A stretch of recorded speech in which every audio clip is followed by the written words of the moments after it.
Retirement से ठीक पहले सीजेआई खन्ना ने जाते जाते भरे कोर्ट रूम में कुछ ऐसा कह दिया कि भाजपाइयों का पूरा खेल एक्सपोज हो गया। आपको बता दें कि आज सुप्रीम कोर्ट में वक्फ के मसले पर सुनवाई हुई, लेकिन जैसे ही बेंच बैठी तुरंत सीजेआई खन्ना ने सुनवाई को टाल दिया। और सिर्फ सुनवाई को नहीं टाला बल्कि अपनी आखिरी सुनवाई में कुछ ऐसा कह दिया कि भरे कोर्ट रूम में सन्नाटा पसर गया।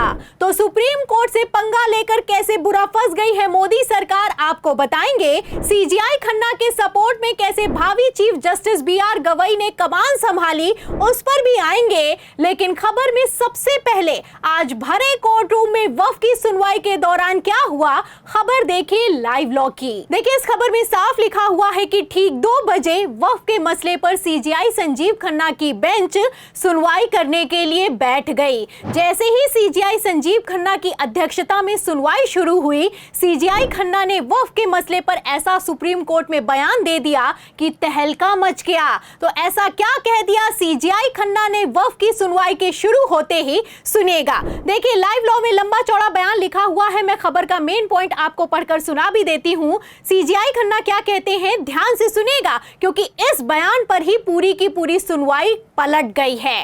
देखिए सीजेआई खन्ना कहते हैं कि we have not very deeply gone into the counter affidavit. Yes, you have raised certain points in regards to registration and have given some disputed figures that will require some consideration। तो आप देख सकते हैं CJI Sanjeev Khanna ने जैसे ही सुनवाई शुरू हुई मौके पर चौका मार दिया है। सीजेआई संजीव खन्ना ने साफ कह दिया कि जो मोदी सरकार की तरफ से हलफनामा 1332 पेजों का दाखिल किया गया है, इसको अभी मैंने ध्यान से नहीं पढ़ा है, लेकिन जैसा मैंने पढ़ा है इतना तो साफ है कि इसमें कुछ डिस्प्यूटेड फिगर्स दिए गए हैं, यानी कि गलत आंकड़े पेश किए गए हैं। आपको बता दें कि 25 अप्रैल को मोदी सरकार की तरफ से सुप्रीम कोर्ट में वक्फ के खिलाफ दायर की गई याचिकाओं पर 1332 पन्नों का हलफनामा दाखिल किया गया। इसी हलफनामे पर all India Muslim personal law board ने एक और हलफनामा सुप्रीम कोर्ट में दाखिल करते हुए साफ कर दिया है कि मोदी सरकार की तरफ से भ्रामक तथ्य पेश किए गए हैं। आपको बता दें, एक तरफ सुप्रीम कोर्ट में मोदी सरकार ने हलफनामा दाखिल करते हुए यह कहा है कि 2013 के बाद से लगातार वक्फ की संपत्तियां बढ़ रही हैं और इतनी बढ़ गई हैं कि ये 116% से ज्यादा बढ़ गई हैं। वहीं दूसरी तरफ मैं आपको बता दूं कि मुस्लिम संगठन का कहना है कि ऐसा कुछ भी नहीं है, मोदी सरकार झूठ बोल रही है, पहली बात, और दूसरा सुप्रीम कोर्ट से झूठ बोल रही है। आपको बता दें मुस्लिम संगठन ने साफ कर दिया है कि हमारी संपत्ति नहीं बढ़ी है और जिस तरह का हलफनामा दाखिल किया गया है ये भ्रामक है।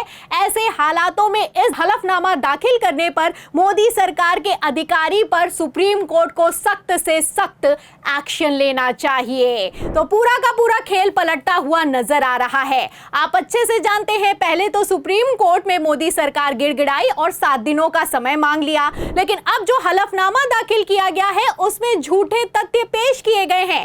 इसी को लेकर बवाल खड़ा हो गया है। सीजेआई संजीव खन्ना ने जैसे ही वक्फ के मसले पर सुनवाई शुरू की है, उन्होंने साफ कर दिया है कि जो एफिडेविट निकलकर सामने आया है उसको अभी मैंने ध्यान से नहीं पढ़ा है, इसलिए जरूरी हो जाता है कि जैसे तथ्य उसमें पेश किए गए हैं उनको ध्यान से पढ़ा जाए। सीजेआई संजीव खन्ना कहते हैं कि इस मसले को मैं जस्टिस गवई की बेंच को ट्रांसफर करता हूं। आपको बता दें सीजेआई संजीव खन्ना ने जैसे ही ये कहा, मोदी के वकील तुषार मेहता ने अपनी जान छुड़ाते हुए तुरंत कह दिया कि मुझे इसमें कोई दिक्कत नहीं है।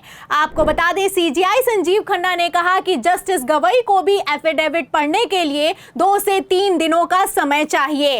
इस पर मैं आपको बता दूं वरिष्ठ वकील अभिषेक मनु सिंघवी ने भरे कोर्ट रूम में कह दिया कि अगले हफ्ते सुनवाई रखी जाए तो ज्यादा अच्छा होगा। फिलहाल इस सुनवाई को टाल दिया गया है और इस सुनवाई को जस्टिस गवई की बेंच को ट्रांसफर कर दिया गया है।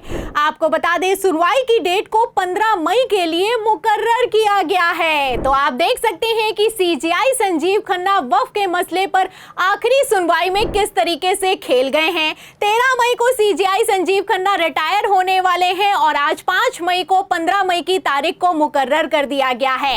अब ऐसे में साफ दिखाई दे रहा है कि किस तरीके से अभी अंतरिम रोक वक्फ कानून पर बरकरार रहेगी। वही अंतरिम रोक लगातार बरकरार बरकरार रहेगी, जिसको लेकर मोदी सरकार ने सुप्रीम कोर्ट में हलफनामा दाखिल करते हुए ये कह दिया है कि सुप्रीम कोर्ट अंतरिम रोक नहीं लगा सकता है। आपको बता दें, सीजीआई संजीव खन्ना ने जो ये अंतरिम रोक लगाई है, जब तक सुप्रीम कोर्ट में सुनवाई चलेगी तब तक बरकरार रहेगी। ऐसे हालातों में मोदी सरकार कैसे बुरी तरीके से फंस गई है आप देख सकते हैं। और तो और सीजीआई संजीव खन्ना ने जाते जाते मोदी सरकार को डबल फंसाने का काम कर दिया है। एक तरफ मोदी सरकार की तरफ से सुप्रीम कोर्ट को चैलेंज किया गया है कि आप अंतरिम रोक नहीं लगा सकते हैं, संसद से पारित कानून को सुप्रीम कोर्ट नहीं रोक सकता है, वहीं दूसरी तरफ सीजीआई संजीव खन्ना खेल गए हैं। आपको बता दें, सीजीआई संजीव खन्ना ने एक तरफ जहां 15 तारीख को मुकर्रर किया है, वहीं दूसरी तरफ जस्टिस गवई की बेंच को यह केस ट्रांसफर कर दिया है। तो जस्टिस बीआर गवई जो कि 15 मई को चीफ जस्टिस ऑफ इंडिया बन जाएंगे। ये वही बीआर गवई हैं जिन्होंने कई ऐतिहासिक फैसले लिए हैं, जिन्होंने सीजीआई संजीव खन्ना को सपोर्ट करते हुए कह दिया था कि हम पर तो आरोप है कि हम संसद के कामकाज में हस्तक्षेप करते हैं। फिलहाल मैं आपको बता दूं, जस्टिस बीआर गवई किसी से दबने वाले नहीं हैं। इलेक्टोरल बॉन्ड से लेकर बुलडोजर तक पर कई ऐतिहासिक फैसले सुनाए हैं। एक तरफ chief justice of India BR Gavai तेवर दिखा रहे हैं, वहीं दूसरी तरफ जाते जाते सीजीआई खन्ना ने जैसे तेवर दिखाए हैं, मोदी सरकार की हालत खराब हो गई है। आपको बता दें, आज सुप्रीम कोर्ट में सिर्फ वक्फ के मसले पर सुनवाई नहीं हुई, बल्कि निशिकांत दुबे के मसले पर भी सुनवाई हुई है। इस पर अभी तक सीजीआई संजीव खन्ना की तरफ से कोई बयान निकलकर सामने नहीं आया है, लेकिन जाते जाते सीजीआई संजीव खन्ना ने पहले तो निशिकांत दुबे के खिलाफ लगाई गई याचिका को खारिज किया है और दूसरा कह दिया है कि हमारे कंधे मजबूत हैं। क्या कह गए हैं सीजीआई संजीव खन्ना, मैं खबर का मेन पॉइंट आपको बता भी देती हूं। देखिए, भास्कर की खबर में लिखा हुआ है कि सीजीआई ने कहा हमारे कंधे मजबूत हैं, हम याचिका पर विचार नहीं करना चाहते हैं। बेंच ने याचिकाकर्ता विशाल तिवारी की दलीलों पर कहा कि हम फिलहाल कोई दलील या बहस नहीं सुनना चाहते, लेकिन हम एक शॉर्ट ऑर्डर पास करेंगे। तो सीजीआई खन्ना ने साफ कर दिया है कि मोदी के सांसद जिसका कहना है कि सीजीआई खन्ना गृह युद्ध के लिए जिम्मेदार हैं, उसको लेकर जल्द ही शॉर्ट ऑर्डर पारित किया जाएगा।